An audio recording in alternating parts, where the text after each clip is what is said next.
Welcome to Lynn Cullen Live, talk radio without the static. Email your questions and comments to lynn@pghcitypaper.com. And now your host, Lynn Cullen. Hey there, and a good morning at you. It's November, I think, 14th, last time I looked, a Thursday. And yesterday, the kickoff of the public impeachment hearings. And I watched most of it, I would say. And I think that would probably put me in a distinct minority of Americans. It was unsettling to me to watch how this is going to play out. At the witness table, two serious civil servants of the country, clearly honorable men. Their resumes speak to that. Their demeanor, the way in which they presented themselves. And then you have these Devin Nunes and this guy named Ratcliffe, these Republicans who are not honorable men, clearly. And they were there not to elicit information. They were there to obfuscate. They were there to distract. They were there to impugn the integrity of honorable people. They were there to protect the president. And it was unsettling to watch. I think the most unsettling thing is that what you saw was the true divide in the country. And what I mean is not Republicans, Democrats. What you saw was what Fox News has done to this country by peddling false, absolutely false information. And here I'm talking not so much about their news operation as I am about their major primetime lineup. And how that becomes the reality for these Republicans. And you could see as they continue to question from their Fox News reality that the diplomats there were often simply baffled. They didn't even understand some of the questions because the questions were coming out of La La Land, out of Fox News reality, out of Hannity reality. This dark place where there are, cabals and deep states and where the president's paranoia is well-founded. It was unsettling to me. And I am going to let go of my pipe dream, my little sliver of a pipe dream, that the Republicans, before it's over, might not be able to sustain this fiction that they peddle, and that the facts will have to be so clear. And I guess that's what we don't have yet. A smoking gun. I saw people saying, oh, it was so boring.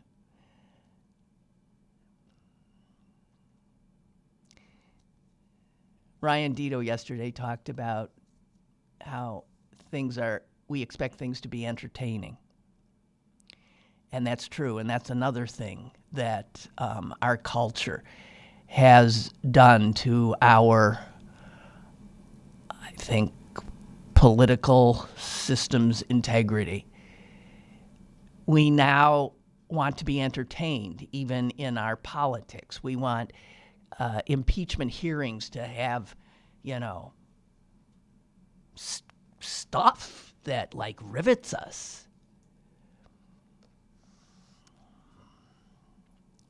An entertainment culture, a culture built on people now used to their news being entertainment, whether they realize it or not. I'm very fearful. We have created an extremely unserious, uninformed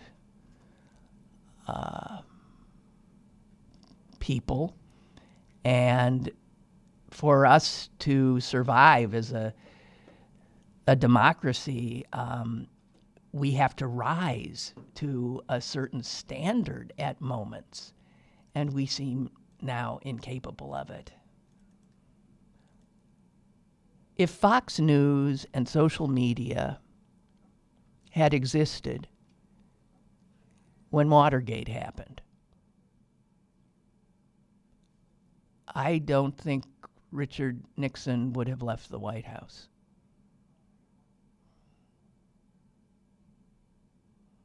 This is not the same America. And the Congress is not the same kind of Congress. It is not made up of the same kind of people. Republicans in Nixon's time did not have an entirely different universe they inhabited. They didn't have their own facts. They didn't create their own truths. And they still felt compelled to acknowledge the damning evidence that was presented. The Republicans today, living in their la-la land with their base. Think of it. Most Americans didn't watch that yesterday, right? They're at work. So they came home, and if they're given to getting their news from Fox,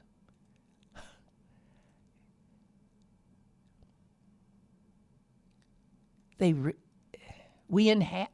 reason we can't get together or talk to each other is we are not living in the same universe.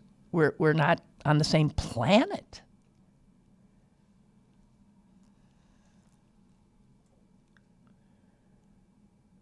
I don't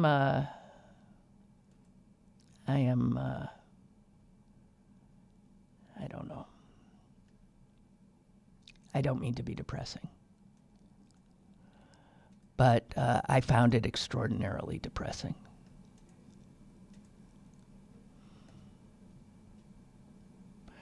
And this new information that came out about the phone call that was overheard, where Sondland called the president from a restaurant in Kiev on his cell phone. And the guy sitting next to him could hear Trump's, how you can hear Trump's, the person on the other end, he heard Trump's voice. And he heard Trump, specifically wanting to know how things were progressing. This is after the phone call, the perfect phone call. And Sondland told him it's going well. And when the call ended, the guy who overhears it says, what's the president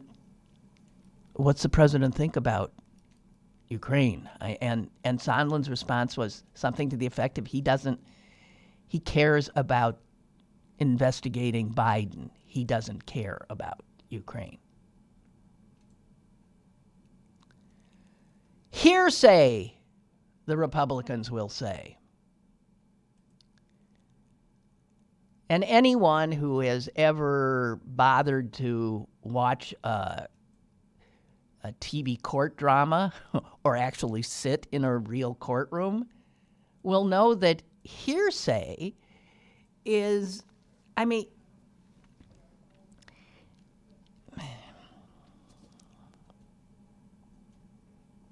you know what? I gotta stop. I gotta stop talking about it because it's upsetting me. Oh, I'm being upset.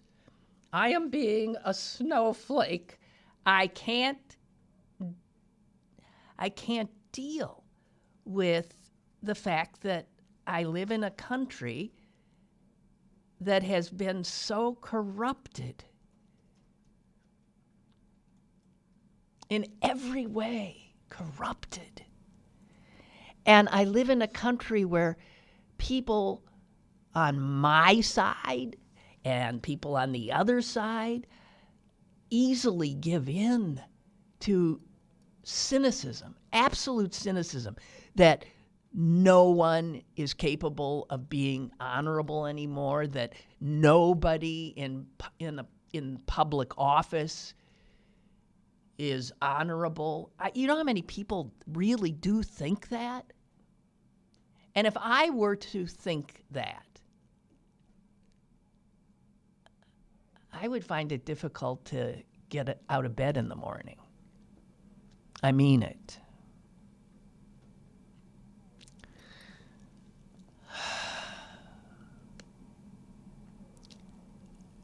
This is something. Speaking of this other planet the Republicans inhabit, on one of the Fox stations, where Lou Dobbs is, that Fox Business or something, one of the Fox networks. He apparently had on these two lawyers, a husband and wife team, they're despicable liars. His name is DeGeneva, and I forget her name. And they were on peddling. Well, there's a direct quote. This is what Fox viewers hear. There is no doubt that George Soros controls a large part of the Foreign Service of the State Department and the activities of FBI agents.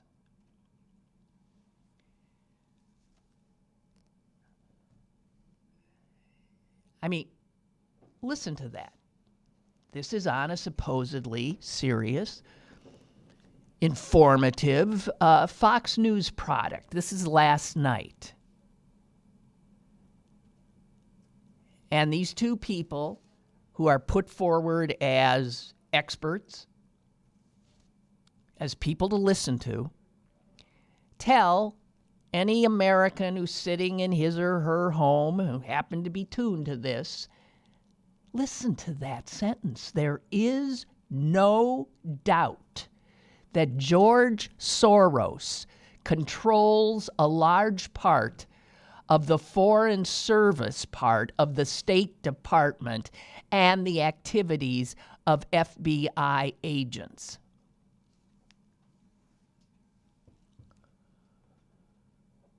First of all, I will point out that is ludicrous. Ludicrous. Secondly, I will point out that it is blatantly anti-Semitic. It's classic anti-Semitism. George Soros, international Jew, financier, the Jew controlling our State Department. This is Nazi shit. Guys,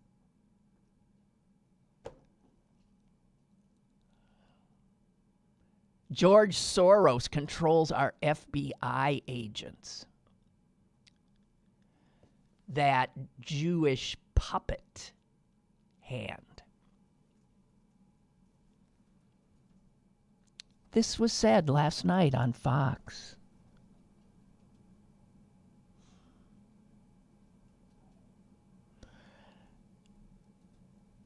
I cannot tell you how frightened I really am about the future and the future of our country. Because a country cannot stand if a good 40% of it is living and in a world that doesn't exist.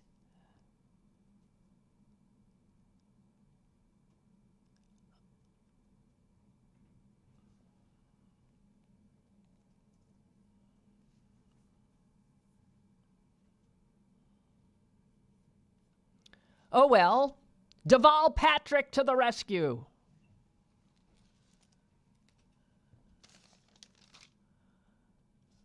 He's out of his mind. Former governor of Massachusetts. He's throwing his hat in the ring. He thinks we don't have enough people running for the Democratic nomination. Deval Patrick. And how do you get in now? He has no... I mean, what? Has everybody lost their minds?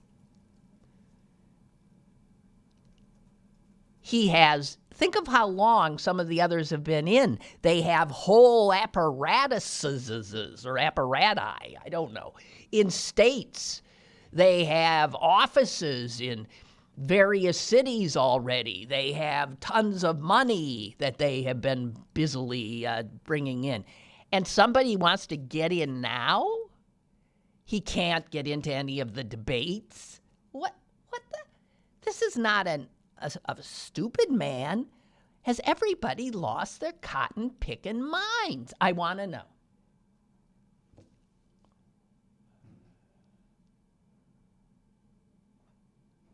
Deval Patrick, who up until I think a day or two ago was a major player at Bain Capital.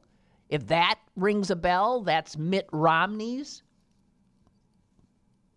place of employ as well. Democrats are wanting a Bain Capital operative to jump in and save us. I feel like, yeah, the world is coming undone.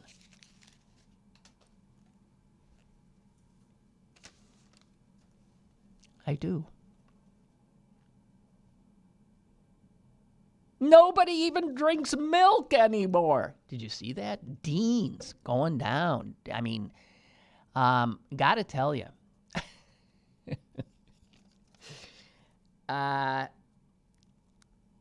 They've, They declared bankruptcy, whatever. Nobody drinks milk. Do you drink milk? I have not had a glass of milk in, I don't know, 4 decades, 5 decades. Yet I, growing up in the 50s, I had a glass of milk with every meal. All American kids, we drank 3 glasses of whole milk every day. And you know what? Next to nobody does anymore. I mean, it's amazing how, things that were a given. The milkman. I mean, people drank so much milk, it was delivered to our doors.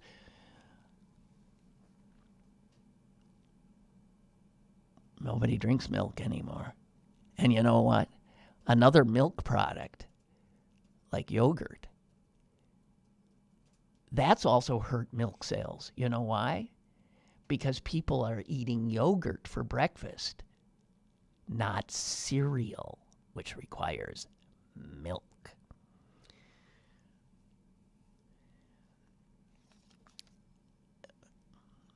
Anyway, if you're a milk drinker, I feel for you. Milk is, Milk is out of fashion. Chocolate milk I could still get down, I think, but whatever. And see, I hail from dairy country, and man, those farms are going down left and right. Left and right. Speaking of that, let me throw a little-known fact out at you. And this is especially funny because Americans recoil so much at the idea of socialism, right? Why did I just lose my screen? And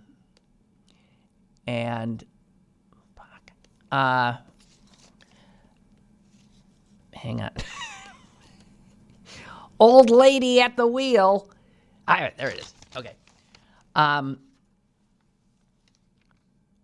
Farm bankruptcies are just, it's frightening. In Wisconsin, if Trump loses Wisconsin in 2020, it'll be in large part because of the tariffs and because of things that have hurt manufacturing there and his base there. They're dying.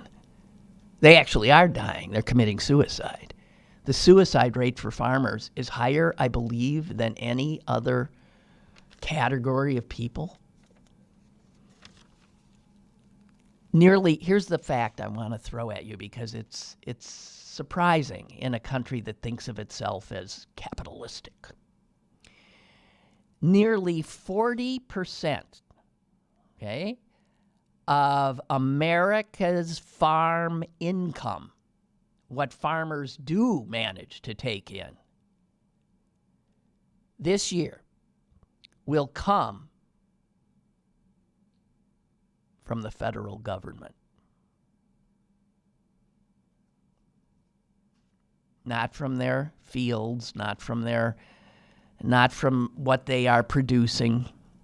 It will come from you and me, the taxpayer.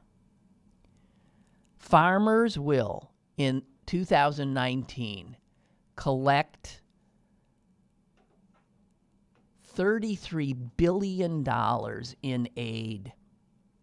And part of this is because Trump wants to throw them something because he's harmed them so much with his tariff fight with China. These farmers have lost their market. So trying to keep them afloat, it ain't working. And you add that to all the other subsidies that already exist to keep American farmers afloat. The reality is this gets no attention. The farm bailout will cost more than double the auto bailout 10 years ago, 20 years ago, 10 years ago.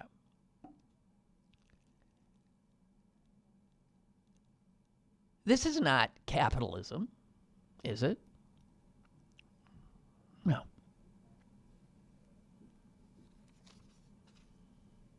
This is a really mucked up operation with, narratives that are not based in reality. And huge, huge, huge corporations peddling misinformation, confusion, reigns. Barbara, she does buy a little milk when she treats herself, breaks down, and buys some Oreos. You dip them. Yeah. When do I buy milk? And when I do, it rots I maybe buy it for a recipe or something. I use a little, and then it just, I notice it again as it begins to smell in the back of my refrigerator. We have a call. Sorry. Caller, go ahead, please. I drink milk, and I'm 57. Well, you're an oddball. You still drink milk, like with a meal? Sometimes. It depends on what it is.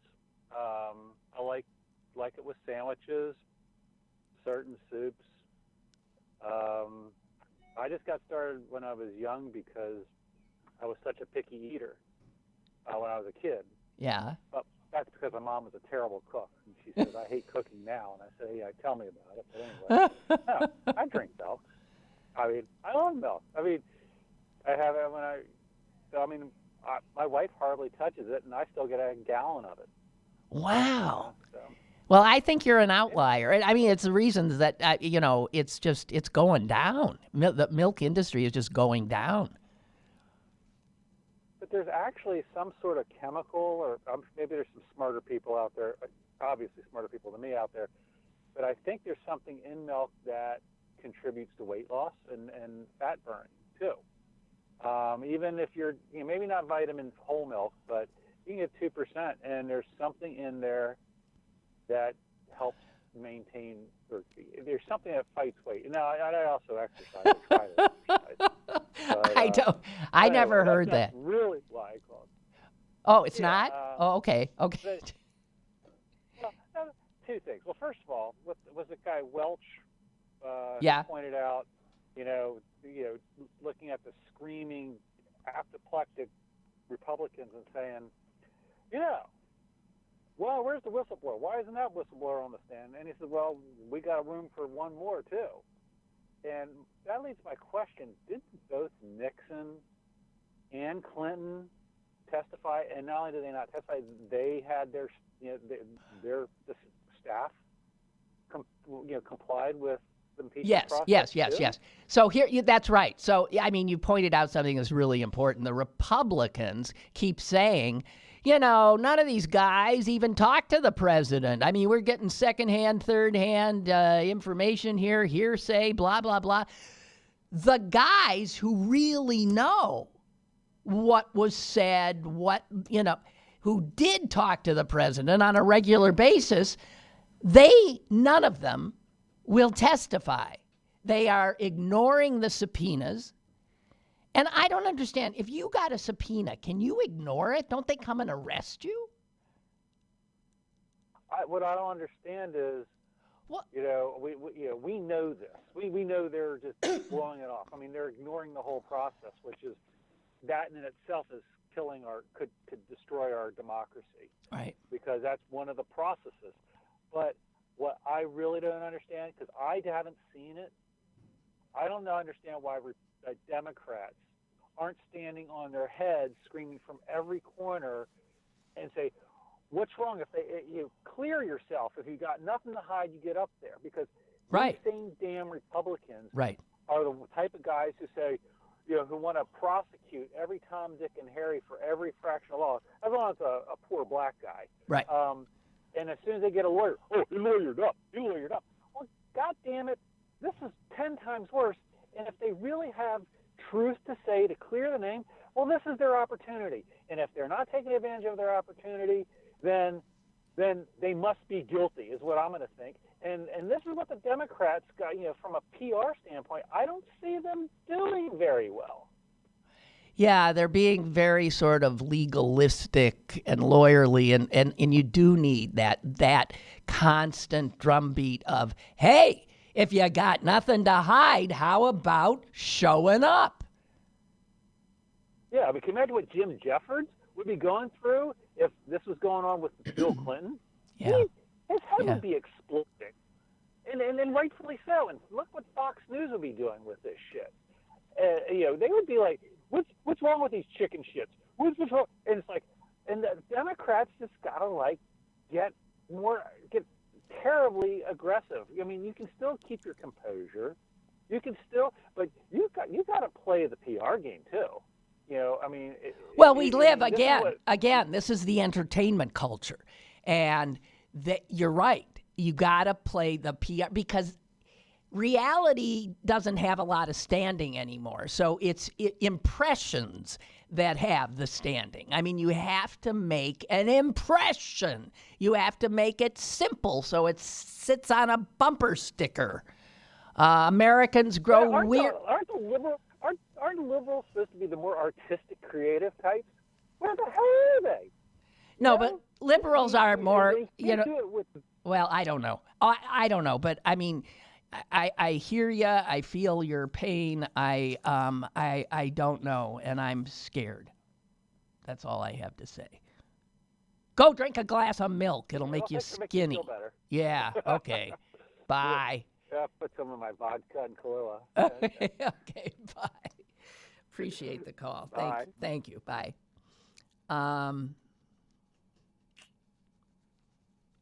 Jeez. Wow.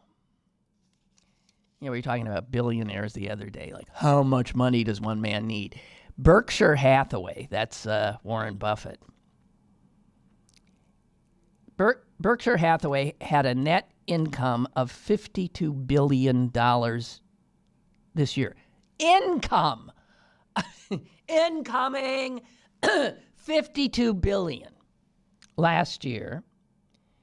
That makes it the most profitable public company in the world.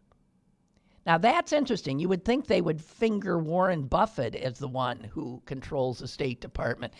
I mean, he's got 500 times more money than George Soros, but he has a problem. He ain't a Jew. So he took in $52 billion last year, his business, and it is sitting on a cash pile of $128 plus billion. And here's the thing you gotta know. Berkshire Hathaway, just 10 years ago, had $23 billion. Total. $23 billion. In 10 years, it has, what? I'm not good at math. 5, 6, over 6 times has doubled and redoubled and doubled again in 10 years because this is an economy that is made for, not you. The rules, the tax laws, everything made for, not you. Made for billionaires so that their huge part of the pie just keeps getting bigger and bigger and bigger. It cannot stand. A country with this level of insane unbalance and inequality will not stand.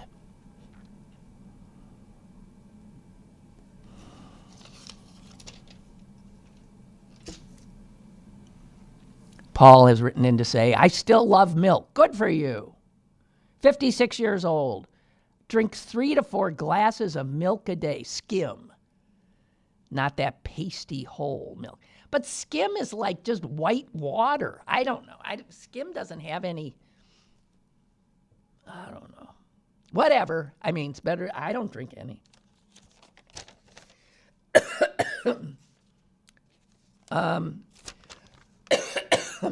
I know I'm jumping all over the place, but that's the way my head is these days. Just all over the place. Here's a little adage that I found wonderful, and see if it doesn't apply to you. At first, we want life to be romantic. Later, we want life to be bearable. And finally, we want life to be understandable. I think if you're old enough to have done this arc of what you do in your lifetime, it is true. The young are idealistic, have a romantic view of life, and they should. And then you live it. You enter the real world. And then you're just trying to keep your head above water. You want it you want to bear it, manage it somehow, survive. And then when you've gone through that and you're in the last part of your life, you have time maybe to sit and think and try to comprehend, what the heck is this all about? What did it mean?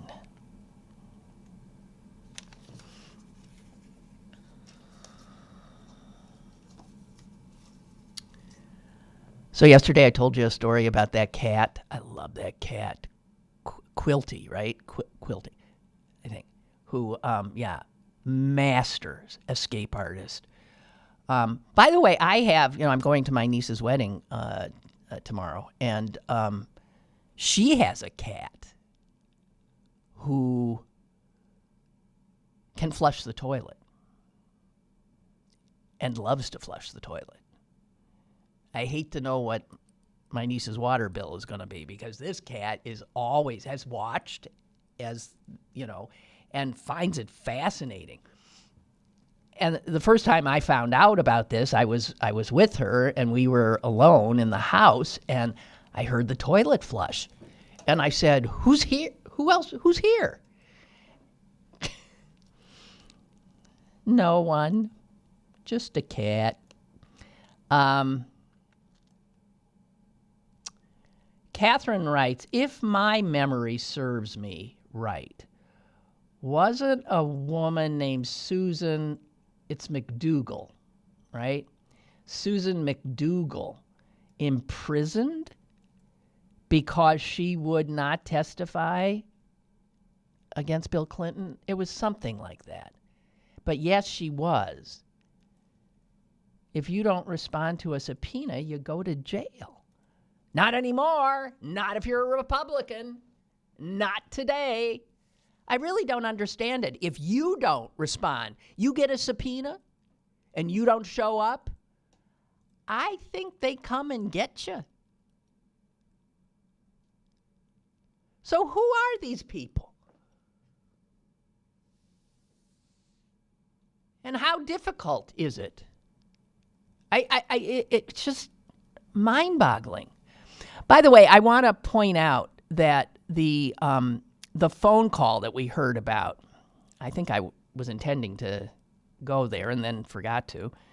The phone call from Sondland to Trump at the Kiev restaurant with the guy overhearing it, blah, blah, blah. Let me tell you what a lot of people who are in, like, intelligence and the Foreign Service and are, know what's going on. Let me tell you, when they heard that, what? He made their reaction was not even to the content as much as, what? An ambassador from a restaurant in Kiev where the Russians have everything bugged? He's in a restaurant calling the President of the United States on an unsecured phone, and he's calling his cell phone. Trump gives out his cell phone to people. The lack of security is mind-boggling.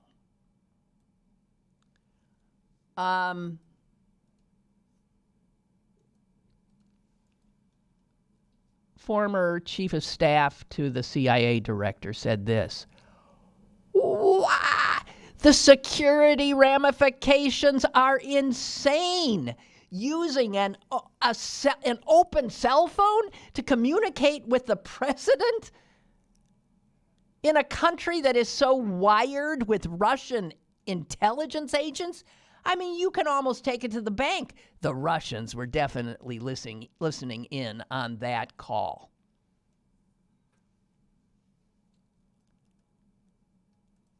It was also noteworthy to anyone knows how government functions when it does, that ambassadors typically do not, believe it or not, pick up the phone and call presidents.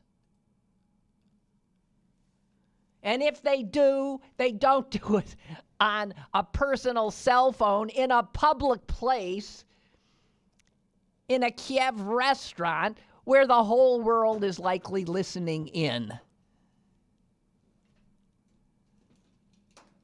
Calling a president from a cell phone violates protocols that are set up to protect official communications.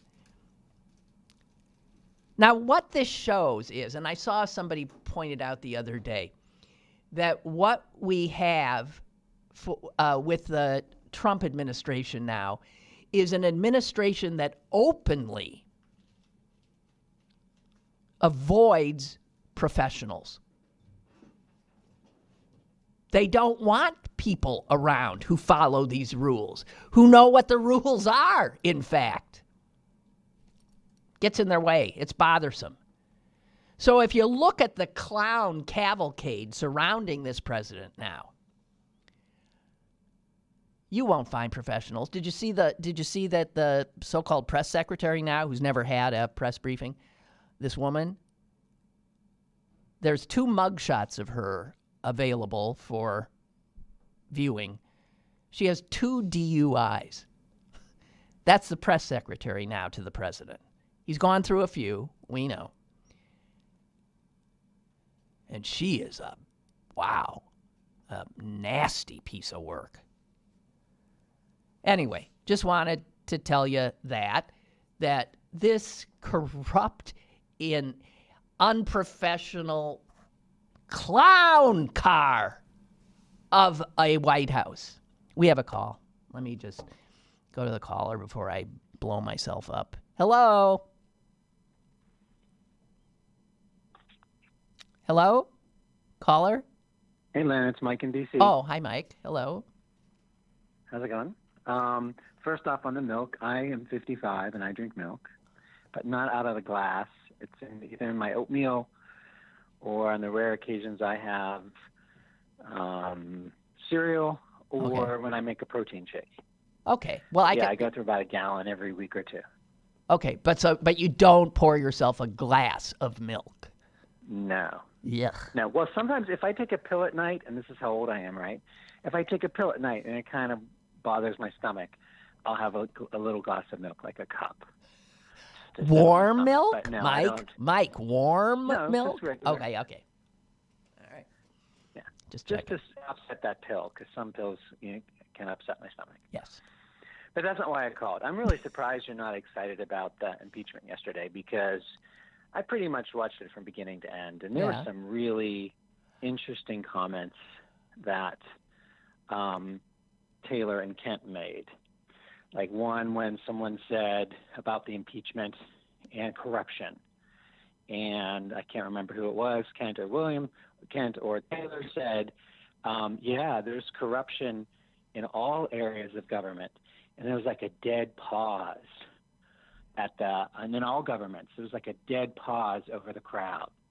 And the guy asking the question sort of just like smiled. And then when the Republican attorney said, it's not really that extraordinary, right? That a president is so involved and blah, blah, blah. And Kent said, I had no way to answer that because it is that extraordinary. And that gets back to that point that you said, that they're so used to hearing these talking points over and over and over and over, they can't imagine anyone else not hearing that talking point. That's right. They were facing these 2 men who didn't even know what the hell they were talking about half the time. Didn't the president have reason to be paranoid? Didn't the president have reason to fear that the Ukrainians were out to get him? And Taylor's looking at him like, what? Okay, sorry. Yeah, my favorite was when the Republican congressperson said, I can't believe the guy who started all of this can't even be here. Right. The guy who started all of this should be here. And then a Democratic congressman said, you're exactly right. And anytime President Trump wants to sit there and answer our question, we will answer his question. We will ask him questions. That was the only time I laughed. You're right. That was good. But you understand my concern because you can see that this is, these. It doesn't matter. I think it does. It doesn't matter how this ends. No, it doesn't matter if he's in or out. What matters is that we say this is wrong. If we don't stand up to this guy, Well, I that's agree. what Democrats No. always get. I agree. I'm not saying that they shouldn't be doing it, but we know the outcome will be dispiriting. These Republicans will go down with this guy. I mean, they will just stick with him, no matter. Of course. But it shows how corrupted everything is. And that, Hello, Mike? isn't that surprising to you? Can you hear me? Yeah, you dropped out for a second. Sorry. Yeah, well, That's surprising to you that it's that corrupt. no, I guess, but we can't survive like this.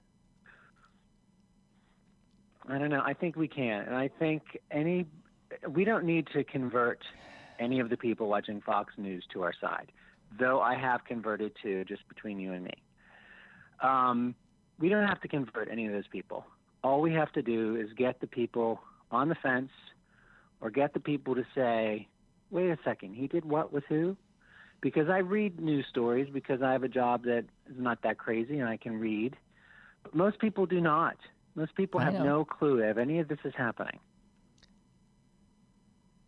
So we just need some of those people in Wisconsin and Pennsylvania and Florida to say, wait a second, it's this guy or that guy, and that was the guy who's in the pocket of Putin?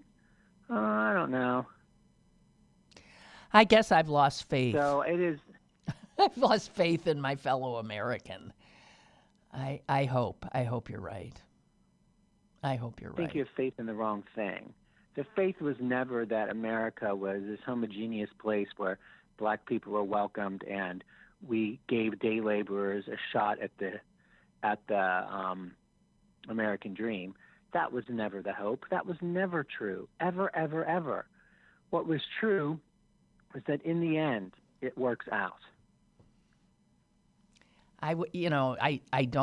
We all have a certain temperament, and you have a more hopeful temperament than I do, and you'll live longer. So I'm happy for you. No, I mean, maybe that's the only choice. You were talking about the phases of life, and maybe that's my only option, because to look at it the other way, I got another, God willing, 25, 30 years of this. And I can easily see it going the way of Germany. But I can also see it as soon as Trump becomes toxic, Republicans will start running. And when will that be? Will that be before the election? Probably not. Will that be after the election and he loses? Probably. Will that be after the election and he wins? Then never. No, if he wins, we're done.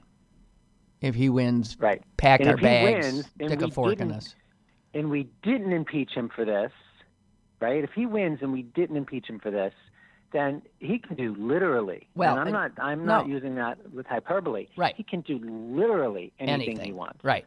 Well, if he's elected for a second term, there's no holds barred then. I mean, no, we're done. We are done. Right. All right, Mike, thanks. Particularly if we didn't already impeach him. All right. Okay. And one more thing about the deep state and the government workers. I used to work at one of the oddly shaped buildings, and I guarantee you, 80% of those people in that building are Republicans. And one of the testimonials yesterday, the guy said, "I've served under 3 Republican and 2 Democrats administrations and 2 Democrats." It's the correct verbiage for that is democratic. I heard that too. Well, that's interesting. That I heard that too. I thought, geez. I said Republican. Right. That's how Republicans talk about Democrats. Republican. Right. I heard it too. So even that guy is a Republican. Yeah. The good guy. Yeah. He's a good Republican. Yeah. So okay. Republicans can do the right thing sometimes. Yeah. Well, notice he's not an elected official. He's a civil servant.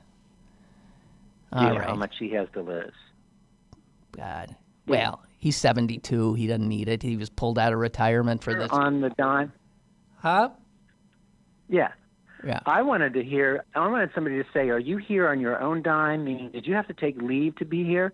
Or are you being paid by the State Department right now to be here? Huh.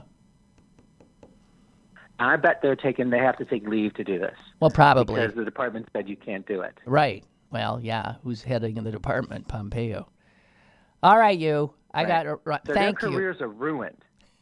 Okay. Right. Bye. Thank you. Bye. So what? I just want to point this out. I read this. This is from Jeffrey Goldberg, I think. He's the editor-in-chief of The Atlantic. And I just thought it was so well said. He says this: the 45th president of the United States is uniquely unfit for office and poses a multifaceted threat to our country's democratic institutions. Yet he might not represent the most severe challenge facing our country. The structural failures in our democratic system that allowed a grifter into the White House in the first place. This might be our gravest challenge.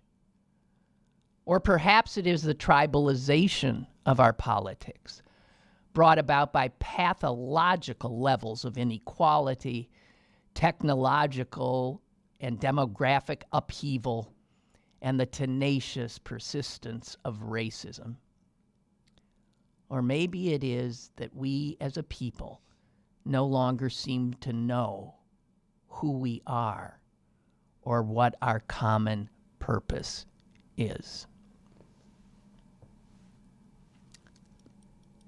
I think what he said.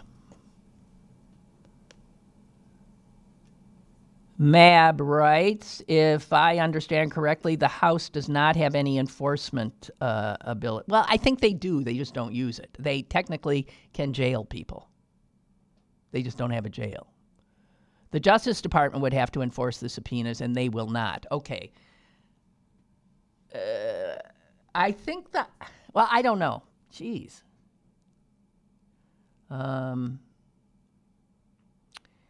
Barbara says, last night Bob Woodward, after asking the audience about paying attention to news and the impeachment hearings, he said most people average only 6 minutes a day taking in news.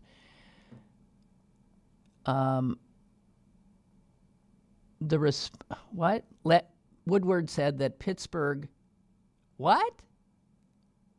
Oh, was Woodward here for a, he gave a speech here last night? I didn't realize that. Okay. So last night, Woodward asked the audience about, he said the response of raising of hands led Woodward to say that Pittsburgh apparently has a lot of political junkies, and said he would be telling Carl Bernstein when he called him later that there are a lot of political junkies in Pittsburgh. Okay, well, fine. Whatever.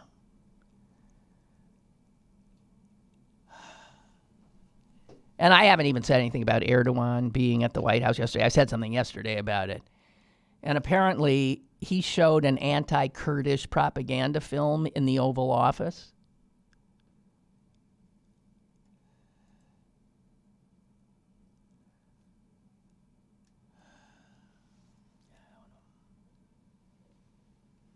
I wanted to tell you some good, I started saying something and then I got interrupted. Probably by myself. Yesterday I talked about the cat who, escape artist cat.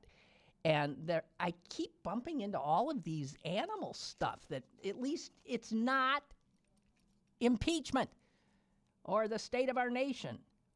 Did you see the 3 cows who had vanished during Hurricane Dorian? Did you see they found 3 cows who apparently all they can say is these 3 cows were swept out to sea in the Outer Banks, and they had to have swum? Is it swum? They had to have swam? They had to have swimmed? They had to have swum Just does not sound right. They had to have they had to swim as much as 4 miles in that roiling ocean to get to this island. They found him on this island, on a sandy island way off the barrier island that has nobody living on it. They found these 3 cows. Those are some serious survivors. And they found the owner. The owner has been, they aren't sure how they're going to get the cows off. They can't ask them to swim back. Who knew cows? Cows are good swimmers. I mean, it just seems if you look at their bodies and they're little, it's not like they have like, they just got those hooves. Hooves. Anyway, I love that. 3 survivors. Don't tell them that no one's drinking milk. And then this guy in northern Michigan was walking his dog, and he takes his camera with him when he goes into the woods.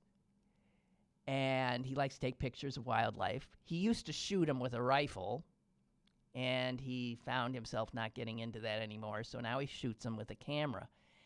And he came upon this big buck who was guarding a doe on the ground. And the buck clearly didn't want him getting too close, but he had a telephoto? Is that the right thing? And why am I so having... Anyway, he took a picture or 2 of this buck because he looked so big and buckish.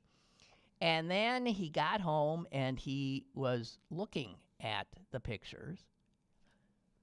And he looked again. And the buck had 3 antlers. He had an antler here, he had an antler here, and he had an antler sort of over here. I mean, a 3-antlered buck. And by the way, they found out that is like a 1 in a million find. It is unbelievably rare. And the picture of this buck, he's gorgeous. And thank God the guy, whatever. So that buck's still out there. He wouldn't say exactly where he saw him because he's afraid some idiot, of course, will want to go shoot this amazing animal so it can take its head off and mount it on a wall. Okay, that's my other animal story. And there's one more. Did you see the puppy found at the side of the road? Its tail has no bones in it.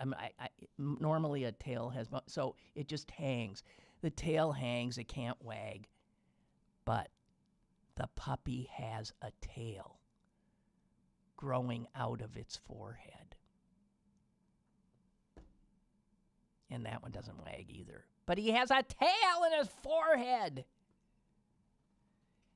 And the people who found him call him narwhal for, I guess, those whales who have like a unicorn. Anyway, it's the cutest little thing. But his tail sort of hanging here, draped around one of his eyes. So anyway, just have to tell you that. My son, for some reason, has gotten into the habit of asking me on Thursdays, did you promote City Paper Live? And I've always said, oh, I forgot. So I noticed today, I have a little sticky note here that helps me with my, whatever. I have a sticky note here that he obviously got a hold of my computer, and he wrote City Paper Live. And then I noted he texted me 18 minutes ago, and it says City Paper Live. Somebody paying him back there? No, he's absolutely right. I should remind you that I'm not here on Fridays, but the good folks at City Paper do their thing. And I'll try to we got to get better coordinated so that I can tell you who's going to be here tomorrow and what the topic du jour might in fact be. Meanwhile, I'm off to a family wedding, and I'll be back on Monday, and I'll look forward to that. Okay? God help us what happens in the interim. Have a good one.